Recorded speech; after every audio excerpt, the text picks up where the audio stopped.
সেই নূর কাদম সেজদায় পড়ে সেই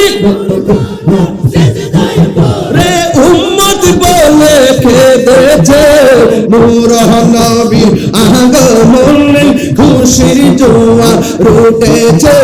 নূর নবীর আগমনে খুশির জোয়ার উঠেছে আব্দুল্লাহর পেশানিতে যেই নূর ঝলঝল করেছে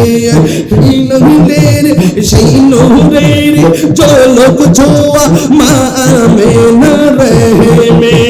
সেই নূর কাদম সেজদায় পড়ে উম্মত বলে কেঁদেছে আল্লাহ আল্লাহ বলি আল্লাহর মাজারকে ভাঙবো না সুরক্ষা দিব কোন মাজারে যদি ভণ্ডামি হয় কোন মাজারে যদি অশ্লীলতা হয় কোন মাজারে যদি নাচানাচি হয় কোন মাজারে যদি কোন ধরনের ব্যাঘাত হয় আমরা সবাই মিলে তা প্রতিহত করব আপনি ভাঙবেন কেন আপনার ভালো না লাগলে আপনি না যাবেন ভাঙবেন কেন